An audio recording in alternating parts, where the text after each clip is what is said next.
Bonjour, donc aujourd'hui je vais vous parler de mon projet de DH sur les multinationales. Donc, comme premier aspect, j'ai choisi l'économie.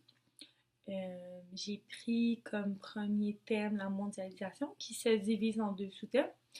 Pour parler bref de la mondialisation, ça favorise les échanges entre les entreprises, ça encourage la révolution des technologies, euh, ça le permis à des entreprises de se délocaliser pour réduire leur coût de main-d'œuvre, de réduire leurs taxes.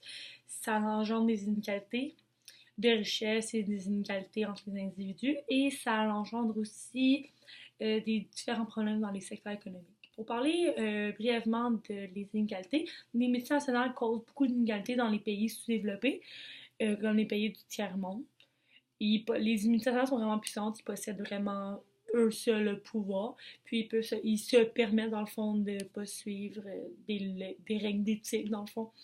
Ils engagent des employés, ils les payent, ils les sous-payent, ils se foutent un peu des lois, des règlements dans ces pays-là, puis ils abusent des gens, puis des ressources que ces pays-là ont.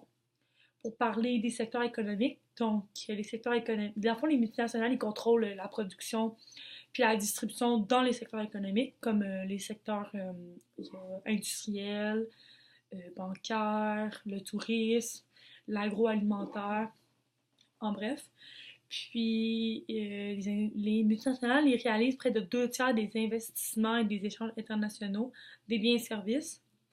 Puis ils contrôlent en majeure partie pas mal tous les secteurs économiques qui peuvent toucher, parce qu'ils sont vraiment puissants, comme j'ai dit plus tôt. Comme deuxième thème pour l'économie, je choisis le commerce international qui se divise lui aussi en deux sous-thèmes. Le commerce international, aussi brièvement, c'est les firmes sont internationalisées aujourd'hui, donc les barrières entre pour faire des échanges sont comme abolies, si on veut dire, comme ça. Dans le fond, ça permet aux entreprises de faire des échanges entre pays. Ça leur permet aussi de se délocaliser, ça leur permet de s'implanter dans d'autres pays, ça leur permet d'utiliser de travailler avec des marchés étrangers, de faire des échanges.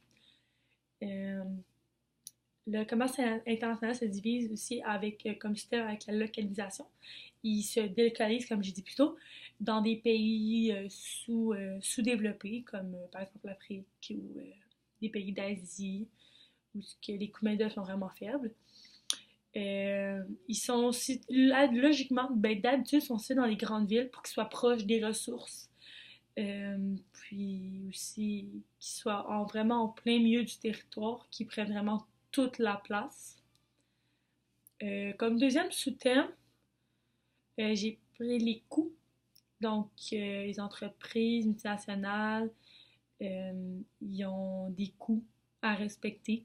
C'est vraiment important pour eux. Dans le fond, c'est pour ça qu'ils se délocalisent, puisque les coûts de main-d'œuvre, les coûts de production, les coûts sont vraiment plus faibles, puis ça leur permet d'épargner beaucoup, ça leur permet de faire beaucoup plus d'argent que si c'était implanté par exemple aux États-Unis ou au Canada, parce que les frais, les coûts, les normes sont vraiment plus élevés.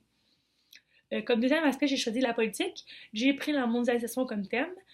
Euh, Comme j'ai dit, dans la mondialisation, c'est pas mal la même chose qu'en économie, sauf que différemment avec la politique, la mondialisation, c'est pas nouveau, puis les gens y investissent et désinvestissent comme ils le veulent.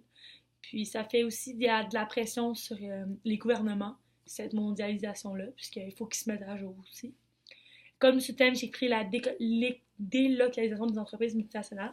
Donc, où ce qui dans le fond, à chaque endroit où ce qui vont se délocaliser, c'est une raison. Il y a une raison à ça. C'est pour éviter des, des coûts. C'est pour éviter aussi de payer de l'impôt. C'est pour faire de l'évasion fiscale, si on veut. Comme deuxième sous-thème, j'ai pris.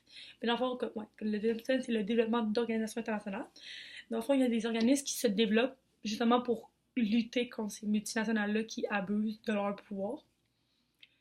Euh, Ils peuvent pas tout faire, mais ça l'aide, puis dans le fond, les relations, puis ça s'améliore, dans le fond, ces organisations-là, ils essaient d'implanter des règles, d'implanter des mesures pour que les multinationales puissent arrêter d'utiliser et de sous-traiter autant les gens. Comme deuxième thème, j'ai pris les relations internationales. Donc, tout ce qui s'amène aux relations entre les différents pays. Dans le fond, toutes les relations qui sont entre les frontières, si je peux dire ça comme ça. Divisé en deux sous-thèmes, donc les lois que les États mettent en place, qu'il faut que les multinationales respectent parce que ces lois-là sont importantes, puis ils sont là pour une raison. Puis, en les multinationales, souvent, ils respectent pas vraiment ces règles-là, passent outre ça. Sinon, comme deuxième système, j'ai pris le droit international. Donc, il y a euh, des droits qui sont implantés. De plus en plus, des avocats font des nouvelles lois, justement pour diminuer le phénomène des multinationales. Puis aussi, dans le fond, vu que les individus savent plus vraiment s'il faut qu'ils écoutent les gouvernements ou pas. Ces lois-là sont mises en place justement pour que les gens comprennent que les multinationales n'ont pas tous les droits et que les États font leur possible justement pour arrêter ce fléau. Pour ma réflexion, en fond, j'ai expliqué que l'économie et la politique sont deux sujets qui se complètent. Quand on parle au niveau de la mondialisation, les deux sujets se ramènent au même. Euh, Par exemple, si on prend la politique elle peut permettre de comprendre les relations internationales puis leur impact, contrairement à l'économie.